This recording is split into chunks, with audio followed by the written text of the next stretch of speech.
Entre nous. Entre nous, Le podcast. pour parler de sexualité. Par vous, avec vous. Pour vous. Bonjour à tout le monde, bienvenue dans cet épisode hors série très spécial qui fait partie de cet événement Pod Bruxelles en collaboration avec Bad Geek et Pod Rennes. Donc grand merci à toute l'équipe déjà en fait pour ce merveilleux événement et cette opportunité de faire un podcast inédit parce qu'il y a un public présent ici et aussi à distance. Et merci aussi à Alicia d'avoir accepté l'invitation.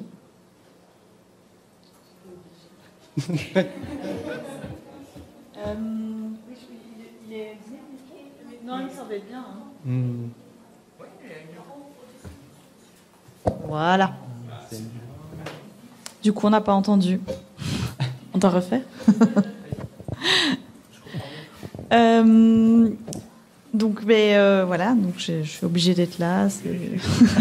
Non, mais merci pour l'invitation. Donc, moi, j'étais pas avant, mais encore avant, avec le podcast Pod par Tom.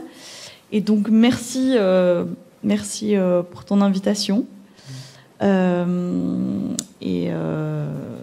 ne vais pas dévoiler la suite, Oui.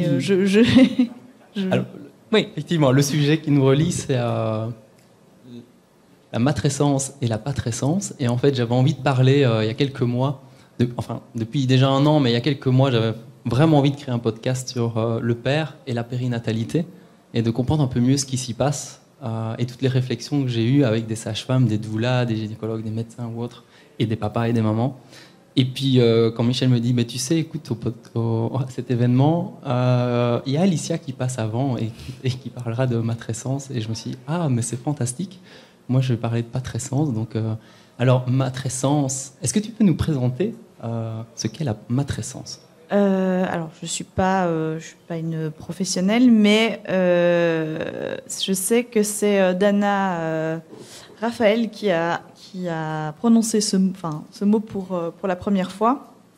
Et elle recevait dans son cabinet, je crois que c'était plutôt psy, des mères qui étaient un peu perdues par rapport à ce nouveau rôle de la maternité, tout ce qui était attachement à l'enfant. Elle découvrait qu'il y avait tout ce bouleversement autour de la maternité et qui est lié aux hormones.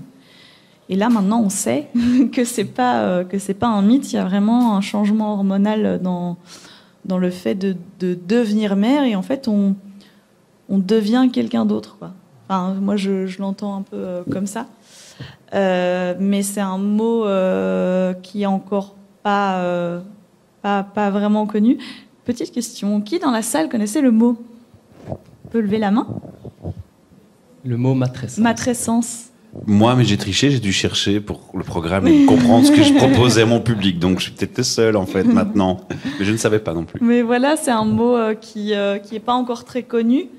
Et tu me parlais hier de l'importance des mots, parce que faire entrer un mot dans une langue, c'est le faire exister. Et pourtant, la matrescence, elle a toujours existé, mais c'est seulement maintenant qu'on commence à en parler. Alors, la patrescence, il y a encore du chemin à faire. On en parle encore moins. Moi, j'ai vraiment dû chercher, quand j'ai fait mon épisode sur la patrescence, j'ai vraiment, autant je cherchais quand même, j'ai trouvé des informations sur la matrescence, de la documentation, beaucoup en anglais aussi, il y a toujours un temps de latence entre les résultats des recherches en anglais et puis quand elles sont traduites. Mais alors pour la patrescence, ça y est, j'ai quand même trouvé quelques blogs qui en parlent, mais donc qui sont des témoignages. Mais en termes de recherche et de biologie, je ne sais pas si on existe, j'en ai pas trouvé. Donc voilà, il y a du chemin à faire. Ouais. Et donc patrescence, c'est la combinaison de deux mots, c'est paternité et adolescence en soi. Donc c'est un terme plutôt anthropologique, mais pour parler de cette phase de fait qu'on devient père, en fait, c'est pas inné. Enfin, ça peut l'être, mais en tout cas, il y a tout un processus, un peu comme pour la maman, la matrescence. Maintenant, on a mis un mot dessus pour conscientiser et j'espère en faire un art, en fait, et que on puisse développer ça collectivement pour plus de bien-être.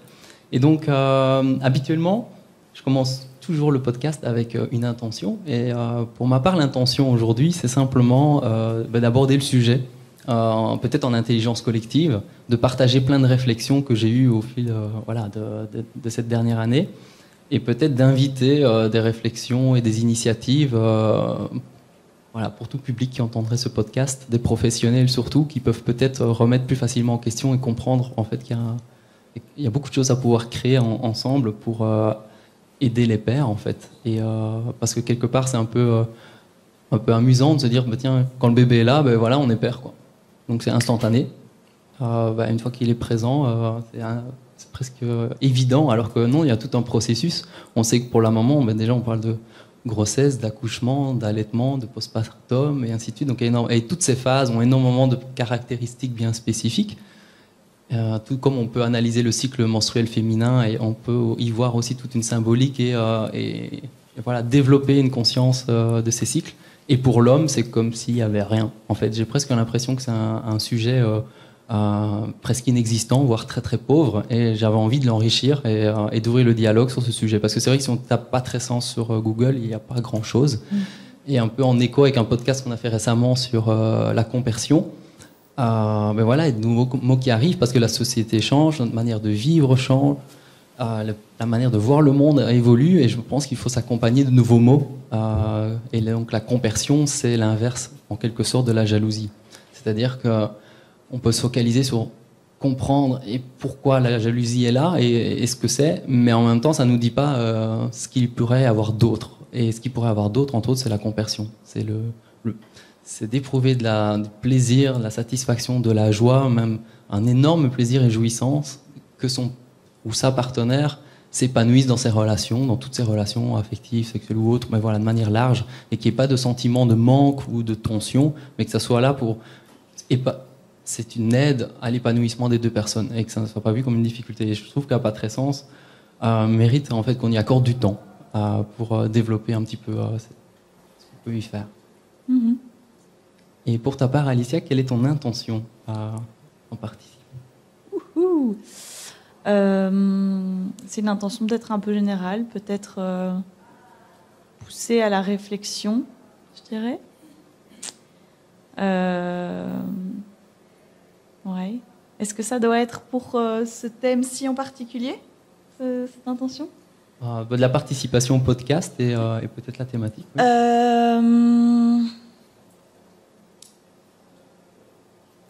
C'est peut-être un cliché de dire « Ah oui, mais les femmes, elles réfléchissent plus, elles sont plus dans le mental, dans la tête, alors que l'homme, il est là, avec ses couilles, il agit. » Et on sait, ça évolue petit à petit, mais laisser la place, l'intention, c'est laisser la place à la parole et à la réflexion et à ce qu'on aurait eu tendance à attribuer à la femme dans la parole, le partage de réflexion, de sensibilité, le terme un peu négatif, la sensiblerie, mais pourquoi? Parce qu'on se dit oui, non, mais un homme n'est pas sensible, et donc voilà, l'intention, laisser cette place-là, quoi. Laisser ça exister et ouvrir la parole, parce que c'est vrai que c'est un truc qui revient souvent aussi. Les femmes, elles ont beaucoup moins de difficultés entre copines à parler de sexe et à dire plein de choses, et je pense vraiment que les hommes ne le font pas autant que nous, ne le font pas de la même manière. J'ai peut-être une impression tronquée, mais qu'ils le font plus avec un côté ok, il faut que je montre que moi aussi ça marche, mais pas avec... alors que la femme, elle va chercher du réconfort dans « il m'est arrivé ça », tu vois, et voilà. Donc, s'ouvrir à... Faites-le aussi, quoi. Merci.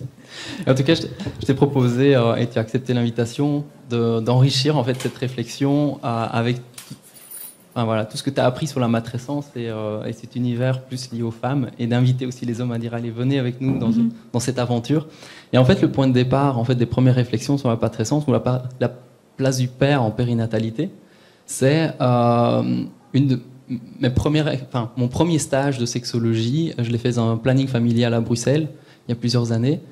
Et la toute première journée, c'est un déni de grossesse, un cas de déni de grossesse. Et c'était incroyable parce qu'en fait, ça arrive très rarement. C'est peut-être une fois tous les 6, 7 ans ou 10 ans. Enfin, c'est très très rare de voir ces cas de figure, malgré tout.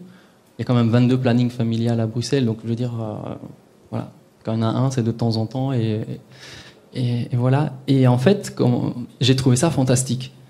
De me dire, enfin, fantastique dans ce que ça signifie aussi pour l'homme. C'est-à-dire qu'en fait, c'est une fille qui avait environ, de mémoire, 15-16 ans, qui était enceinte, mais qui, pour elle, c'est pas qu'elle refuse qu'elle est enceinte, c'est juste que c'est totalement impossible qu'elle soit enceinte. C'est même pas que c'est un effort conscient ou qu'elle essaye de résister à quelque chose. C'est juste que pour elle, c'était totalement inconcevable qu'elle soit enceinte. Et on se retrouve, voilà, elle est accompagnée d'une éducatrice de l'école qui est convaincue qu'elle est enceinte, mais elle dit, voilà, il faut qu'on en parle et qu'on réfléchisse ensemble. Et donc on s'installe à la fille. Et donc on monte dans une salle de consultation, et puis voilà, il y a l'éducatrice scolaire qui est là, il y a 2 personnes du planning familial et moi, et puis on discute du sujet. Et en fait, simplement en discutant des éléments, des faits en fait, on parlait simplement des menstruations et plein d'autres éléments et de ce qui s'est passé dans sa vie, elle a juste commencé à douter. Et c'est au moment, et c'est juste ce qui s'est passé. Elle dit, ah bon, je pourrais être enceinte. C'était juste ça en fait. Et puis là, après une session qui a duré environ 40 minutes, elle se lève et elle avait un ventre gros comme une femme enceinte de 6 mois, quoi, vraiment. Alors qu'elle est rentrée mince comme moi. Donc moi, je fais moins de 60 kilos, mais voilà, c'est juste, elle avait un peu ma même morphologie que moi. Et elle est descendue les escaliers et tous les gens à l'accueil ont regardé comme ça, on se dit, dans les rangs mince comme ça, elle ressort avec un grand ventre comme ça, on se dit, comment c'est possible? Et j'ai eu la chance que quelques mois plus tard, j'ai participé à un colloque à Mons, en Belgique, sur justement les dénis de grossesse. Et en fait, l'élément important de savoir, c'est que les femmes, souvent, qui ont eu un déni de grossesse et qui n'ont pas vraiment vécu la phase grossesse, quand le bébé arrive, c'est trop brutal. Il n'y a pas eu la gestation mentale et psychologique et d'identitaire et toutes les émotions et les hormones qui fait que voilà, il y a une évolution. Et ensuite, le bébé arrive, on est apte à l'accueillir et on a déjà évolué, on s'est ouvert à l'accueillir.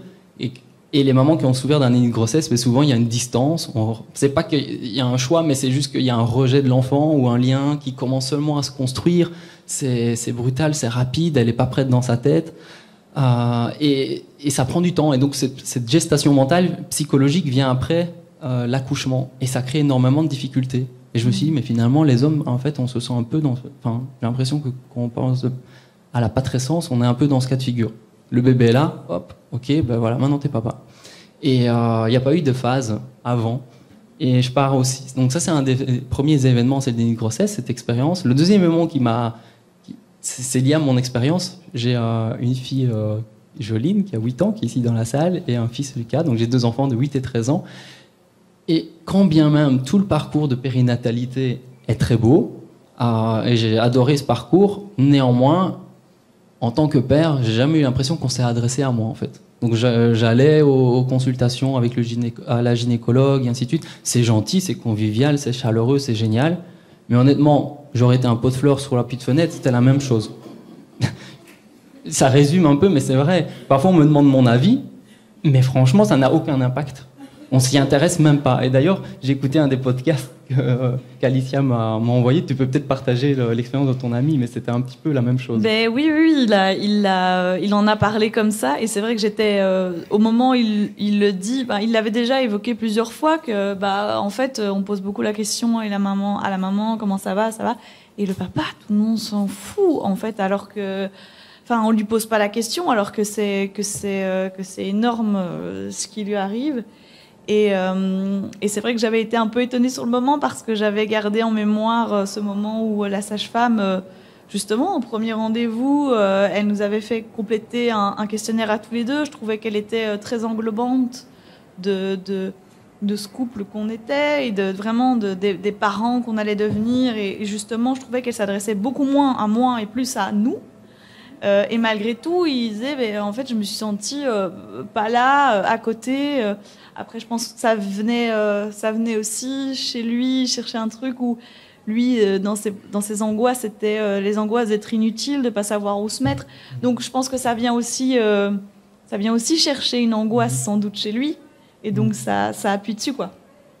Et il dit dans un interview de ton podcast que tu as édité lors de la fête des pères, il le dit, j'ai rempli un questionnaire, mais en fait mon témoignage et mon avis n'a jamais été utilisé, donc je l'aurais rempli ou pas. Il se sentait inclus, mais en fait on n'a rien fait avec son témoignage ou son introspection. Mais il se dit, bon, c'est quand même étrange. Et c'est un peu... voilà, pour moi, l'idée, c'est peut-être que c'est des éveils, des réflexions qu'on a collectivement, et si des sages-femmes ou des doulas qui nous écoutent appliquent déjà des choses et qui font nettement mieux que ça, ben, tant mieux. Ici, l'idée, c'est plutôt d'avoir des étincelles de réflexion qui peuvent amener des changements pour faire des choses qui sont plus épanouissantes pour tout le monde et d'accompagner aussi les papas. Donc c'est pas l'idée de critiquer, mais c'est d'observer nos expériences telles qu'elles sont. Un autre élément lié à Patrescence, c'est le fait que, comme tu disais, quelque part les femmes elles sont sensibles ici et là. Moi quand je vois en sexologie, je vois tellement d'hommes très très très sensibles. Parfois je me demande si les hommes sont parfois pas plus sensibles quand ils commencent à parler. Quand j'écoute leur sensibilité, voilà, on n'a pas à se comparer, mais on reste des êtres humains. On a aussi des cycles hormonaux, sauf qu'on n'en parle pas. On les connaît pas très bien. Il n'y a pas beaucoup de sciences qui s'est vraiment attachée à mieux comprendre les cycles hormonaux. Il y en a, mais comment ils se passent et quoi? C'est certainement des cycles beaucoup plus courts sur la phase d'une journée ou des cycles beaucoup plus longs. On sait que la spermatogénèse, c'est 3 mois. Et donc, en fait, il y a des cycles certainement qui se passent sur des longs mois, peut-être 3, 6, 9 mois. Et donc, comme c'est des cycles, je pense, chez les hommes très courts et très longs, et que c'est pas très parlant, en tout cas, ça n'a rien à voir avec le cycle menstruel féminin. On est dans des notions de temps qui à mon avis, dépassent un peu voilà, notre curiosité actuelle. Et puis, le fait qu'en tant que sexologue, en sexologie, on sait qu'il y a 2 facteurs importants en lien avec l'évolution de la sexualité. Ce sont le rapport au corps. Et comme on sait que le corps évolue toute la vie, notre sexualité sera de toute façon impactée et évoluera tout au long de la vie, parce que notre confiance en soi, est-ce qu'on aime son corps, comment on jouit de son corps, comment on l'apprécie, et voilà, tout ce qui est lien et confiance en soi et estime de soi est intimement lié au corps. Et on sait que pour la femme, l'arrivée des premières menstruations, les ménages, c'est une étape. Parfois il y a de la douleur ou pas, mais il y a toute cette phase menstruation. Chez l'homme, c'est passé sous silence. Collectivement, on est aussi fertile, plus ou moins au même moment, mais personne n'en parle. On n'écrit pas 2-3 lignes de science là-dessus. Donc ça peut être un levier, mais il n'y a pas de tente blanche pour les hommes. Il y a des tentes rouges peut-être pour les femmes, mais pas vraiment pour les hommes. Ça existe néanmoins, mais c'est quand même très timide. Et le fait que voilà, l'homme a une complexité, et aussi tout aussi complexe que la femme, et que le rapport au corps va évoluer pendant la grossesse, à l'accouchement, après l'accouchement, avec l'âge, les maladies, ou que sais-je, la vieillesse, et ainsi de suite. Donc en fait, c'est naturel de dire que la sexualité va évoluer. Mais pour l'homme, on l'accompagne pas trop, mais on voit directement les impacts chez la femme, et on se focalise toujours peut-être à rendre la femme plus complexe, plus mystérieuse, ou que sais-je. Et puis le fait que la sexualité est très impactée par toutes les phases de vie. Souvent c'est peu connu, mais en sexologie on le sait. Et c'est un peu passé sous silence aussi. C'est le fait que devenir parent, c'est un énorme changement dans la vie. Ça va impacter très fortement pour certaines personnes la sexualité, mais d'office ça va l'impacter. Le fait de parfois changer de métier impacte la sexualité. Déménager aussi, avoir une maladie ou un cancer, ou bien perdre un parent aussi. On sait qu'au décès d'un des parents ou d'un proche, ou des éléments forts de la vie vont impacter la sexualité. Et on le sait, c'est très présent en sexologie. Et la périnatalité, c'est évident. Moi, je ne sais pas comment toi, Alicia, si tu as envie de partager ton expérience de comment, quelque part, cette période périnatale influence ta sexualité, mais je pense que c'est indéniable pour l'homme et la femme. Oui, on va dire que c'est pas un non-sujet, quoi. Forcément, on en parle, mais j'ai un peu cette impression que c'est un peu plus comme une épée de Damoclès est-ce que la sexualité va pouvoir revenir après, comment, etc. Et après, je l'ai pas vécu comme une grande angoisse. Et on a été... après, on est aussi un couple qui n'avons pas de mal à discuter de ça, en fait. Et je crois que ça nous aide beaucoup, on communique beaucoup. Et voilà, il n'y a pas eu de blocage pendant. On a bien utilisé l'ocytocine et je ne sais plus quelle est cette hormone qui est dans le sperme qui provoque... tu vas pouvoir me dire, je ne sais plus. Je l'ai plus là.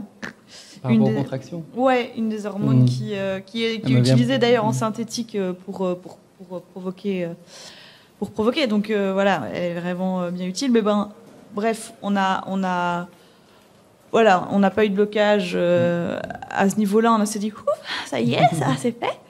Et après, c'était très très drôle, évidemment, à la maternité, la gynécologue qui passe et qui dit « Alors surtout, pour rappel, vous n'êtes pas protégés. Hein, l'allaitement, tout ça, c'est un mythe. Hein, donc attention, hein, pas de rapport sexuel avant 3 semaines. Hein. » Excusez-moi, madame, mais là, vraiment, on n'est pas du tout en train de se dire ça. Au moment où on a dit 3 semaines, déjà, j'avais retenu 6 semaines, voilà.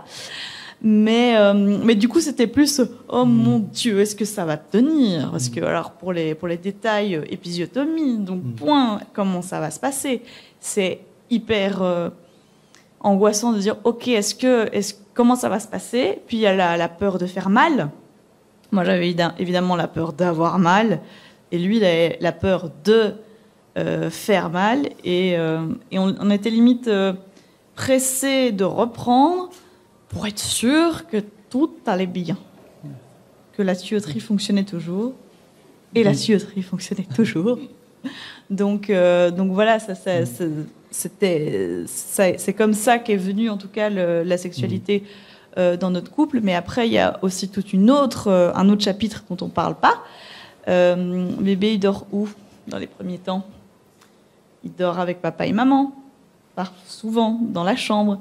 Et donc, reprendre une sexualité avec un bébé dans la chambre, c'est aussi un choix. C'est aussi se dire, OK, est-ce que je suis à l'aise de le faire ou pas? Est-ce qu'on attend? Enfin, c'est des questions. Et ça, par contre, personne n'en parle. Ouais. Il y a plein de choses qui sont passées sous silence et ça serait chouette. Moi, je pense que s'il y a des doulas, des sages-femmes ou des gens qui font des accompagnements en périnatalité, moi, je trouve que ce qui serait vraiment chouette, c'est que pendant une session, imaginons pendant une session qu'on accorde par exemple 25% du temps par exemple à la maman, mais vraiment à ce qui concerne purement la maman, et l'écouter elle, et que tout le monde focalise sur son univers à elle et ce qu'elle vit. Ensuite le bébé, ensuite 25% du temps aussi pour le papa. Qu'est-ce que lui, dans son histoire, son processus, qu'est-ce qu'il est en train de vivre indépendamment des autres, et puis 25% pour le couple, par exemple, où on pourrait, par exemple, aborder ce que tu viens de mentionner. Bon, est-ce qu'on s'est posé des questions? Comment on va accompagner ça? Est-ce qu'on laisse le bébé ou non dans la chambre ou pas, et à quel moment? Et voilà, si on pouvait déjà faire un quart, mais vraiment pleinement focalisé, et on va en faire quelque chose, et on va révéler, et que quand on écoute le papa, tout le monde soit à l'écoute de son univers, ça serait quand même génial, tout autant que le couple. Moi, je me souviens que avant d'avoir mon fils, pendant la grossesse, moi j'appréhendais le fait d'avoir des enfants. Je les adore et j'adore les enfants, mais comme je sais que la sexualité pour moi c'est très important, c'est vraiment quelque chose d'important dans ma vie, et source d'émerveillement et de beauté, et j'avais l'impression que l'arrivée d'un enfant allait tout chambouler, et que quelque part on aurait moins de temps, ça serait moins satisfaisant, tout serait chamboulé, que quelque part je serais plus handicapé dans ma sexualité et donc j'avais plus ces enfants éventuellement comme source de difficultés. Et en fait, si j'avais su, en tout cas pour ma part, après l'accouchement, ça a été nettement mieux qu'avant. Si j'avais su, j'aurais fait des enfants plus tôt, je pense. Mais pourquoi? Parce que je sais pas, ça s'explique peut-être parce qu'on a vécu un moment fort, parce qu'on a vécu l'accouchement, parce que je me souviens que pendant l'accouchement, je faisais étrier en fait. La table d'accouchement n'était pas fonctionnelle et je tenais la jambe de ma partenaire, et j'étais vraiment j'étais pleinement dans l'expérience. Je n'étais pas relayé souvent sur une chaise au bout de la salle où quelque part le papa a peu de place. Hein. Je veux dire, ça paraît peut-être un détail, mais parfois on est un peu genre au 4e rang derrière et on voit rien et on dit monsieur, c'est pas le moment, ou bien sortez. Donc là, cet accouchement-là, j'étais vraiment en première loge et je trouvais ça fabuleux. Et le fait peut-être que l'intimité partagée, le fait que le lien soit plus fort entre le papa et la maman, le fait qu'il y ait un bébé, toute cette magie-là faisait que la sexualité était, en tout cas, je trouve, pour moi, qualitativement beaucoup plus belle. Et si j'avais pu comprendre ça plus tôt, ou savoir que ça puisse exister, parce que dans ce que j'entendais, ça avait été une difficulté. Ma maman avait eu une épisiotomie. Moi, quand je suis né, elle avait souffert 2 ans, donc elle se demande toujours comment je suis arrivé, parce que elle se souvient pas trop, qu'avec l'épisiotomie, elle a quasiment pas fait l'amour pendant 2 ans, et beaucoup de personnes disent ouais, mais quand tu as 1, 2, 3 enfants, ta sexualité, après le travail, la fatigue et tout, ça passe souvent derrière. Donc voilà, je pense que ça serait chouette qu'on puisse se questionner sur ce genre d'aspect. Et si je reviens sur la notion des mots, alors pour la femme, c'est assez évident, il y a la grossesse, il y a l'accouchement, l'allaitement, le postpartum, mais est-ce que l'homme vit, alors c'est une question plutôt d'introspection méditative, mais est-ce que l'homme vit les mêmes phases? Est-ce qu'il ne vivrait pas autre chose ou autrement? Est-ce que ça démarre au même moment et ça se termine au même moment? Est-ce que c'est vraiment synchrone ou pas? Si on devait mettre des mots sur ce qu'il vit, quels mots on utiliserait? Quelles sont ses phases à lui? Parce que quelque part, quand on parle de grossesse et de gestation, si on pense au déni de grossesse, on voit très bien que l'homme peut aussi, lui, il a aussi son identité qui change et voilà, énormément de questionnements, c'est pas évident pour lui. Si on passe d'accouchement, on parle quelque part, on parle parfois d'accoucher des âmes ou d'accoucher de quelqu'un ou d'accoucher de connaissances ou d'accoucher de quelque chose. Et donc, c'est un grand moment dans la vie de re-questionnement, de remise en question de la société, qui on est, ce qu'on fait. On invite un enfant dans notre vie, mais dans quel monde on l'accueille et comment nous on contribue à ce monde. Donc je pense qu'il y a à cette période, à ce moment-là, moi je pense que beaucoup d'hommes certainement se posent comme les femmes, beaucoup de questions existentielles. C'est un moment très spirituel et philosophique, je dirais, sur voilà, là je contribue à la société et j'amène quelqu'un au monde et je lui lègue quoi et moi je contribue comment à ce monde. Je pense que c'est presque vertigineux comme question. Comme l'accouchement, on s'ouvre à quelque chose. Je pense que notre cœur, notre âme s'ouvre aussi à plein de choses nouvelles et ça serait peut-être bien d'écouter un peu le vécu des hommes, un peu comme, je dirais, je pense qu'il y a des choses asynchrones, je pense pas qu'on vit nécessairement la même chose et qu'il y a peut-être des moments charnières différents, et un peu comme la maman parfois peut être exténuée et dire je peux plus m'occuper du bébé, mais il y a des papas qui naturellement sentent une fibre paternelle naturelle et genre la maman fait son job, mais après c'est le papa qui s'occupe pendant 3 ans, des 3 premières années, parce qu'il va à la psychomote, il fait ci, il fait là, il va chez les amis, et donc lui quelque part il n'a pas vécu toute la phase avant. Mais moi je connais beaucoup de papas qui sont presque des papas poules. Peut-être que eux, leur phase, il faut peut-être pas attendre qu'ils fassent la même chose au même moment et qu'ils soient calibrés et parfaitement adéquats avec la maman, sachant que moi j'aimais bien ce que tu me disais hier au téléphone, tu parlais que quelque part ça serait beau de voir les partenaires qui ont des enfants comme une équipe en fait. Plutôt que voilà, le papa est au service de la maman. Je veux dire, ce sont des phases et des moments différents, et peut-être des moments de réjouissance aussi qui sont différents, et d'implication. Oui, nous, clairement, on l'a vécu comme une team, et c'est un truc vraiment auquel on s'est raccroché, parce que, ouais, c'est dur, franchement, la maternité. Et on l'a vraiment vécu, genre, on est une team, et ça a été un accouchement assez trash, un peu violent, et on se disait à chaque fois mais on est une team quoi, et bébé pleure et c'est pas oui, moi j'ai un peu du mal avec ces mots qu'on utilise facilement, et le papa il t'aide et ça va, il t'aide, et en fait non, le papa il l'aide pas en fait, hein. On est deux. C'est pas le papa qui aide la maman, c'est une team. Et donc ça, je suis un peu fâchée parce qu'on met pas les choses en place, et comme tu dis, le papa relégué sur une chaise ou qui sort, ça m'a fait me rappeler que une de nos angoisses, c'est si ça se passe mal et qu'on finit en césarienne d'urgence, papa il est pas là. C'est ok, je comprends, voilà, on est dans c'est dans un hôpital, on va en salle d'op et tout ça, hygiène, blablabla. Mais non, mais attendez, le papa est pas là. Pour moi, c'est aberrant. C'est aberrant de sortir le papa, de devoir demander une chambre. Oui, ça aussi, le Covid. Nous, on avait cette crainte-là, c'est qu'on était obligés d'avoir une chambre privée, déjà, voilà, pour avoir le papa qui dorme là. Déjà, c'est aberrant de se dire ça. Bon, aussi, c'est parce que c'était le Covid, mais déjà, voilà. Parce que on était obligé d'avoir une assurance qui permette la chambre privée pour être sûr, pendant le Covid, que le papa puisse dormir dans la chambre. Déjà, le stress et la réflexion, c'est se battre pour que papa puisse être là, demander en plus ses petits déjeuners. Et donc, le papa est pas intégré. Déjà, il y a plein de clichés de « Ah, ta femme a accouché, allez, viens, on va se bourrer la gueule !» Alors que lui, il me disait « Mais pardon, non, mais bien sûr que je dors là, bien sûr que je dors avec elle. Enfin, c'est ma famille, quoi, c'est la team. » Et c'est vrai qu'il y a beaucoup de choses qui, de base, sont pas spécialement mises en place pour intégrer le papa. Et un truc, ça, je pense qu'il en parle aussi dans le podcast, qu'il a un peu choqué, c'est avec le sujet du bébé dans le lit. C'est oui, non, mais la maman, le bébé doit être du côté de la maman parce que la maman, elle va pas, elle a l'instinct, elle va pas l'écraser, alors que le papa l'a pas.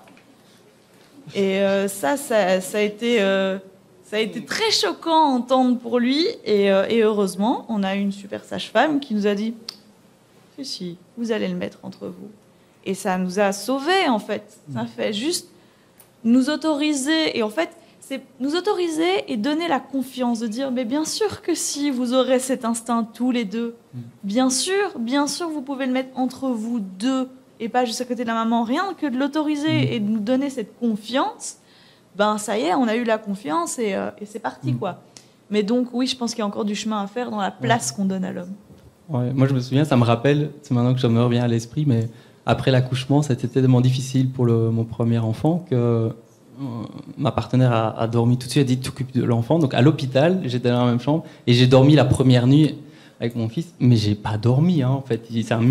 C'est un truc super minuscule, 2 kilos, et en fait on bouge pas, on a l'air super, on est émerveillé, en même temps on se dit on peut pas éternuer, on peut pas trop bouger, ça a l'air tellement, c'est magique, mais en fait naturellement il y a plein de choses, mais on fait pas nécessairement, je me souviens pas avoir été vraiment encouragé, dire bah, c'est nature, hein. Comme la maman a accouché, bah, le papa il sait quoi faire, ou tout va bien se passer, ou on va valoriser. Et ce côté, ça s'est mis parce que la maman a dit je peux pas m'en occuper, enfin elle était tellement exténuée, tu t'en occupes, c'était le choix par défaut, mais il n'y a pas nécessairement eu d'accompagnement en disant le papa est compétent, il sait le faire, il a aussi une intuition et savoir quoi faire. Et tu parlais des transitions avec je pense que les hommes suivent un processus différent que les femmes, certainement, et c'est de savoir comment c'est valoriser et féliciter en fait pour l'homme le fait de devenir papa.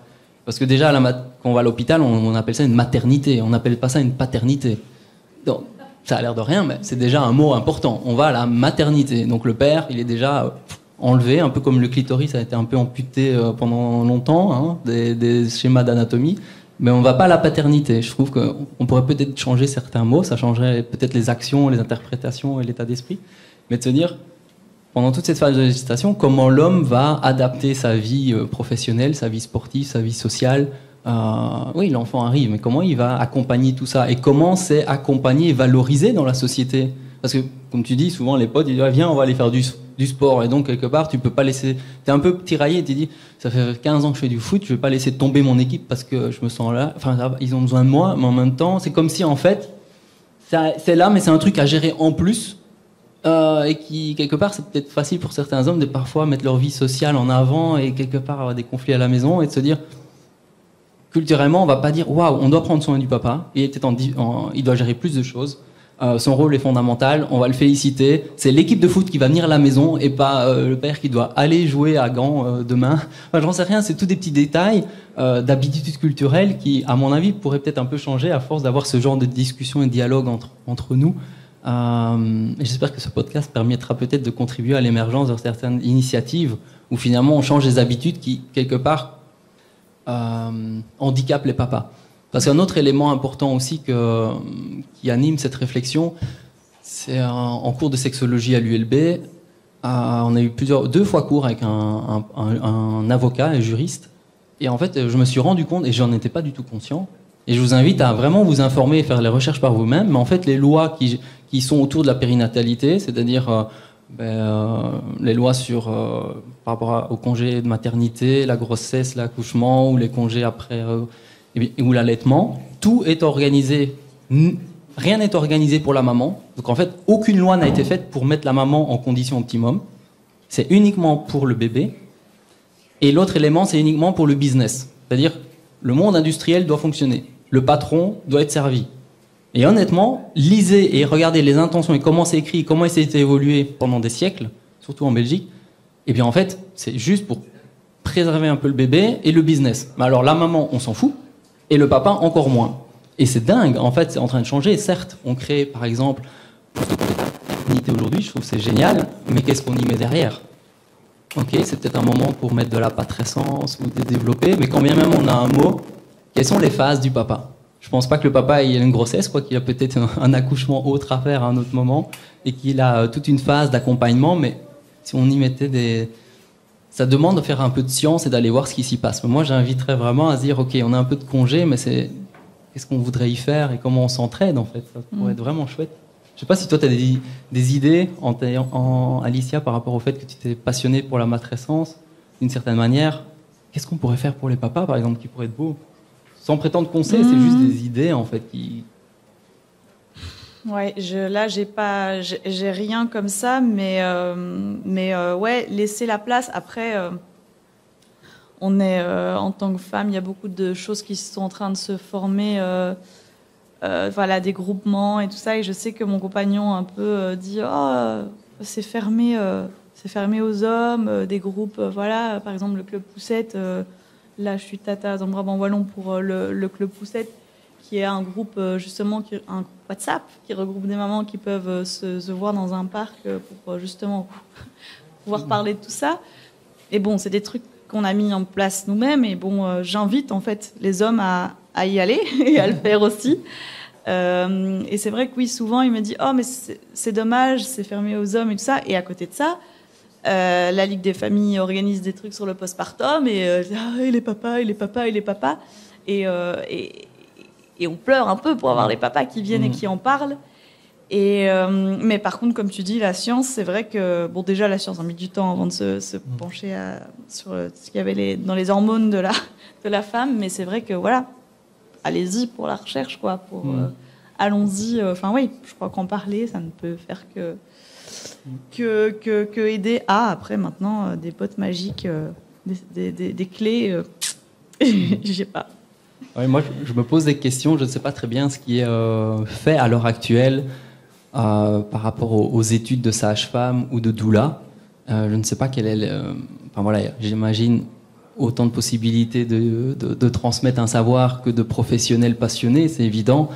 Mais qu'est-ce qui est fait à l'heure actuelle dans le contexte gynécologie et doula pour l'accompagnement réel des papas, adapté à eux dans leur contexte, et de se dire, entre la théorie et la pratique, qu'est-ce qu'on fait? Parce que j'aime bien d'avoir des belles paroles. Oh, il faut faire parler le papa. Oui, parfois on voit qu'on fait parler le papa, mais en fait, ça n'a aucun impact. Et ensuite, qu'est-ce que ça a comme impact, cet accompagnement doula, à court terme, à moyen terme et à long terme? Quelle est la périnatalité? C'est presque... Pour moi, c'est les fondements de la société. Je veux dire, on est tous là présents parce que deux personnes ont fait l'amour et quand ils ont donné vie à un bébé. Donc, c'est la phase fondamentale et le socle de toute société.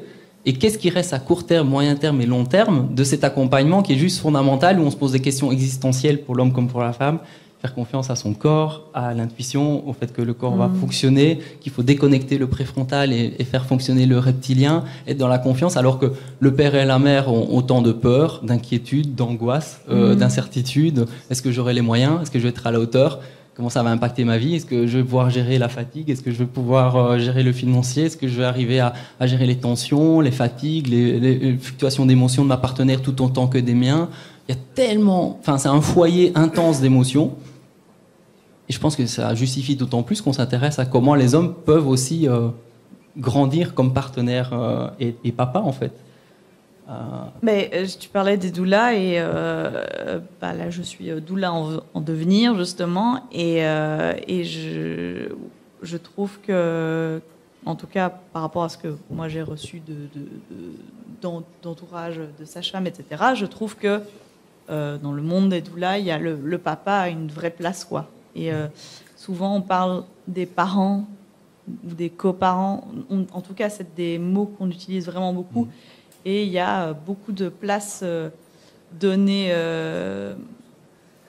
au papa, mais aussi dans l'organisation du et après, et votre famille après, comment vous le vivez tous les deux, comment vous le ressentez. Et ça c'est un truc que oui, on y pense en tout cas. Après. Parce que j'imagine, quelque part, même si on voit la grossesse de sa partenaire en tant qu'homme, c'est un peu rapide.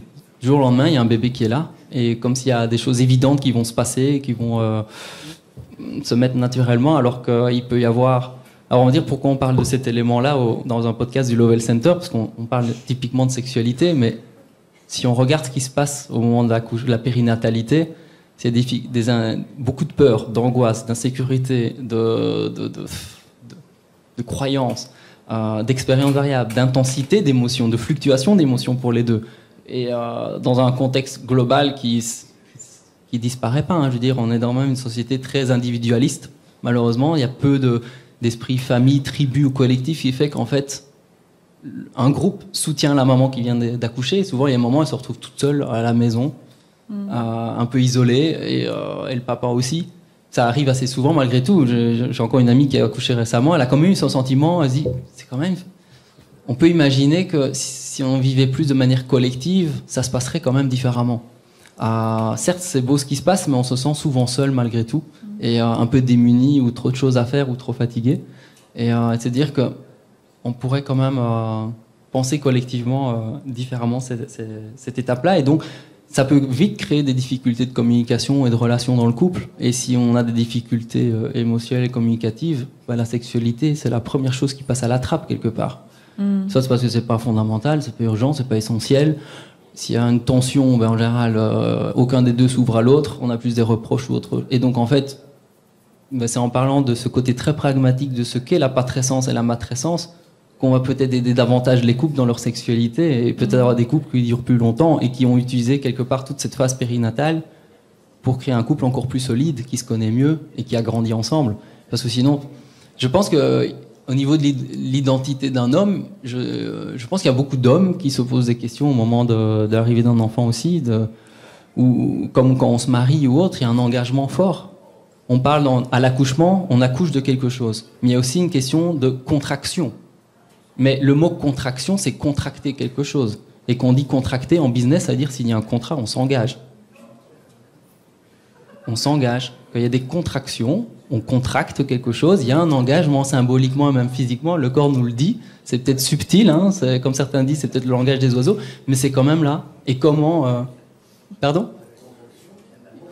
Contraction. Oui, ou effectivement, on augmente la pression. Et il y avait une question peut-être ici ? Dites-moi, avec plaisir. Depuis le début, vous parlez de patrescence comme la naissance du père, ça j'arrive à comprendre. Ouais. Mais pour vous, automatiquement, le père veut dire, enfin, comme j'ai pu entendre, vu que vous parliez justement de grossesse, que vous alliez jusqu'à l'accouchement, donc vous n'envisagez pas dedans le père dans un couple de parents qui veulent un enfant. On a entendu lors du podcast de Mademoiselle, justement, un exemple où on a mis 8 ans de PMA. 8 ans de PMA, des fois, chez certaines personnes, c'est 15 ans. Ça aboutit à l'adoption qui est peut-être pas acceptée, et qu'on essaye, et qu'on essaye, et qu'on essaye, parce qu'à un moment donné, voilà. Et donc, vous n'envisagez pas ce rôle-là comme étant un rôle de père. Ça l'est aussi, tout à fait. Je rejoins. C'est sûr que j'ai pris rapidement, parce qu'on parle de maternité ou autre, de grossesse, accouchement et postpartum, les sujets classiques, mais c'est juste avant la grossesse, il y a aussi tout le projet d'avoir un enfant, et c'est aussi une phase importante de projet, de choisir on veut pas, comment on en communique, se retrouver sur un projet commun, et ensuite effectivement quand on décide est-ce que ça vient naturellement ou médicalement ou autre. Pour certains c'est aussi une phase énorme. Ouais, surtout. Ouais. Je connais des couples qui ont vécu ça, ou même moi en tant que sexologue j'ai aussi été contacté plusieurs fois pour des couples qui disent on fait l'amour pour avoir des enfants depuis plusieurs années et on n'y arrive pas. Mais alors notre sexualité, la sexualité, c'est catastrophique. En fait, on doit la programmer en fonction du traitement médical, en fonction du cycle menstruel, en fonction de... Et en fait, tout est tellement programmé que leur vie sexuelle, ils ont dit on est à la détresse, on a tout essayé, mais en fait, on fait plus l'amour. C'est tellement dénaturé. Et ils trouvaient plus de joie, de passion, de légèreté, de créativité, de magie, de plaisir, encore moins d'orgasme. Et oui, parfois, c'est plusieurs années, parfois de très très longues années pour avoir un enfant de manière naturelle ou assistée. Et c'est une fameuse épreuve, quoi. Ouais, il y a beaucoup de PMA qui s'arrêtent à cause de ça. C'est trop dur, en fait, au niveau du couple.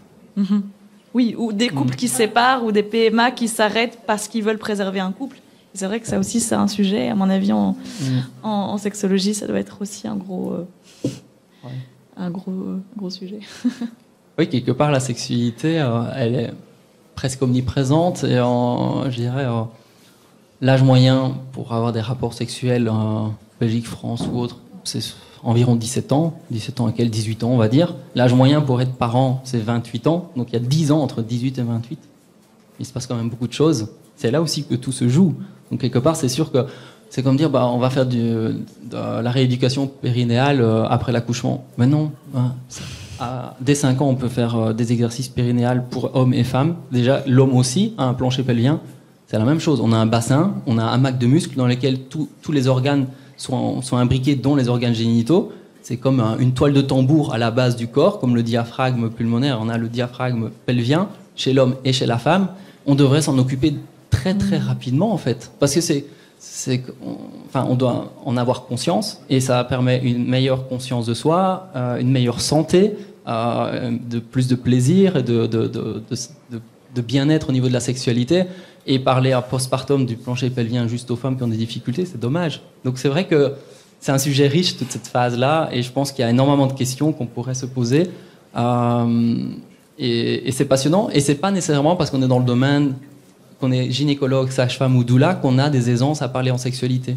J'ai souvent été contacté par ces professionnels qui disent on ne sait pas comment en parler, on n'est pas à l'aise avec nous-mêmes, on n'est pas sexologue, on n'a pas eu de cours très poussés sur la thématique.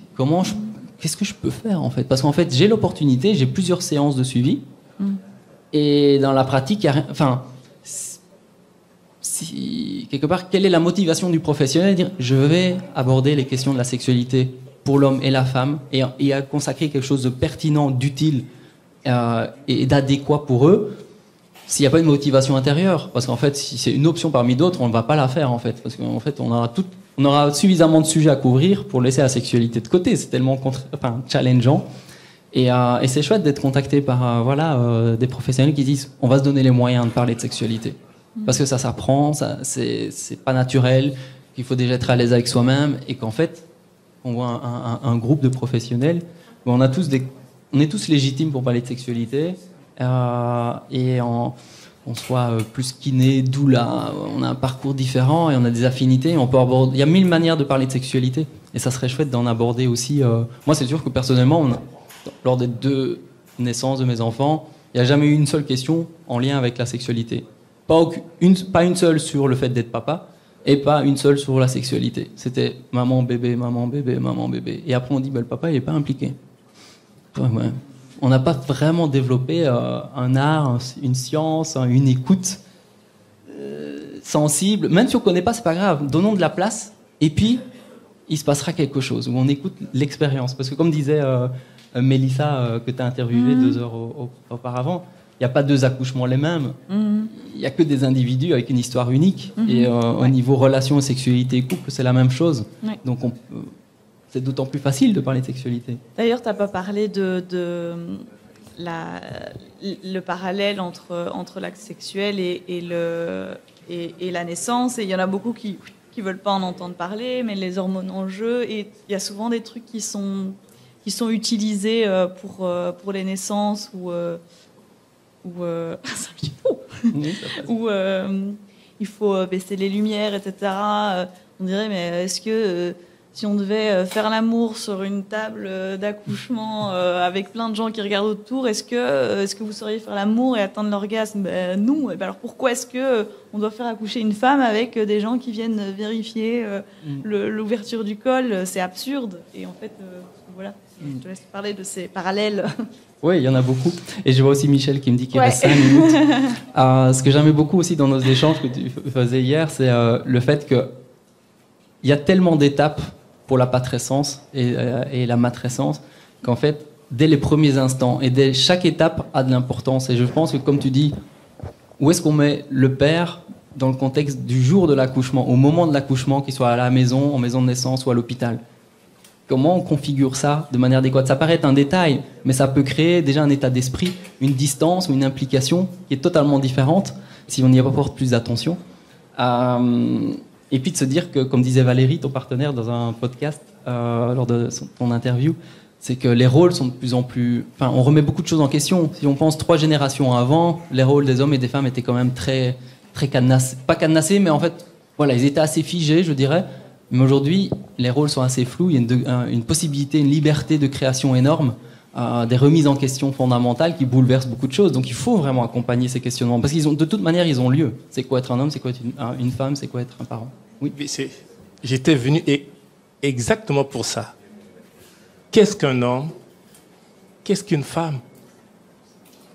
Et l'autre question, qu'est-ce que la sexualité?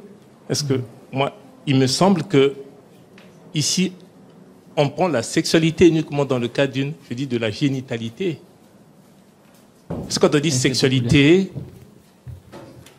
moi je dirais, voilà, quand je mange une pomme, c'est sexuel. Hein? Oui, je dis la sexualité dans son acception large, comme disait Freud, quand on veut, dit-on, éliminer, mais c'est la recherche du plaisir. Donc, quand on dit la sexualité, mais un enfant, depuis le bas âge, on est dans ça, dans la sexualité, en tant que... C'est-à-dire qu'il faut dépasser, c'est-à-dire pas se limiter, juste, comme on dit, au frottement génital. Hein? Au frottement génital. Donc c'est la sexualité, et c'est ça, quand on se limite, là, on se focalise, ça, on se freine. Mais quand on est avec... Je reviens, c'est quoi être... Et c'est important, hein, ce que vous avez dit. C'est quoi être un homme? Demandez. Moi, souvent, je demande... Je travaille donc avec ceux d'origine maghrébine. C'est quoi être un homme? Est-ce que c'est avoir, je ne sais pas moi, permettez l'expression, un zizi? Je ne sais pas. Même moi, je me dis, c'est quoi être un homme? C'est vrai que la société nous assigne. Voilà. Donc, quand on commence déjà par là, donc je pourrais, j'ai un bébé, je le prends, je pourrais faire à manger, je pourrais jouer avec une poupée. Je ne parle même pas du genre, déjà soi-même. N'attendons pas qu'est-ce qu'un être un homme et qu'est-ce qu'une femme? Je ne sais pas si on peut me répondre sur ça. Oui, parce que et c'est parfois dans des détails. Ça me rappelle un commentaire que j'ai fait dans un podcast précédent avec une doula canadienne. C'est un peu ce mythe que le papa doit couper le cordon, ou qu'il y a un lien à couper. Je dis non, le papa il est là pour créer du lien en fait. Quand le bébé naît, il y a encore 30% du sang qui est dans le placenta qui doit revenir au bébé. Et c'est pas le moment de couper. Et je pense qu'un lien qui n'a plus de fonction, tu parlais d'une pomme, mais le trognon de la pomme, quand le lien n'est plus nécessaire, il disparaît. Si le lien existe, c'est qu'il y a une information qui doit passer, une énergie, un soin, une attention. Il y a une raison. Et le lien, il disparaît s'il n'y a plus de fonction. Et je pense que le rôle du père, c'est de créer du lien, en fait. Et c'est sûr que quand au bout de la salle, qu'on ne lui pose pas son avis et qu'on lui demande de couper un cordon ombilical, je ne suis pas sûr dans quel état d'esprit on se met pour l'homme qu'on a envie d'avoir comme partenaire dans la société, comme partenaire de vie, comme papa. Parce que paternité, j'ai regardé la définition Google hier, enfin sur Google et Larousse, je crois que c'est le lien père-enfant. On parle bien du lien, et du lien qu'on a avec sa partenaire, avec comment on nourrit, comment on crée ce lien. Et donc la sexualité, c'est la communication, c'est le plaisir, c'est la jouissance de la vie, c'est la célébration de la vie, c'est la rencontre, le désir, l'attraction. Et si on pouvait mettre ces éléments-là au moment de la périnatalité, ça serait un moment magnifique en fait.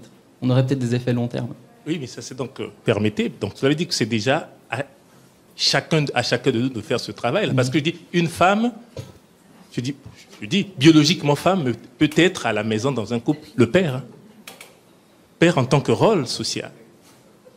Donc on peut être femme biologiquement, donc je dis biologiquement avec des seins définis, mais on est père.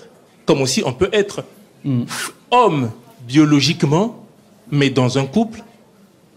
On peut avoir ce rôle. C'est toujours dans comment on appelle ça? Ce rôle de femme. Ouais. C'est ça la femme. Mais sauf que, je sais, on se dit l'homme, je sais pas, c'est celui qui a des muscles, est-ce que celui qui c'est ça. Donc il faut déjà moi je dis ne pas toujours attendre de la société, mais c'est aussi nous-mêmes. Comment je me positionne aujourd'hui, C'est un peu ça, mon éclairage. Merci beaucoup. Voilà, j'avais encore plein de notes évidemment, mais c'est un sujet que je trouve passionnant et très riche. Et si on a pu à nous deux faire émerger des réflexions et des étincelles à gauche à droite, je pense que pour nous on sera contents. Merci. Merci.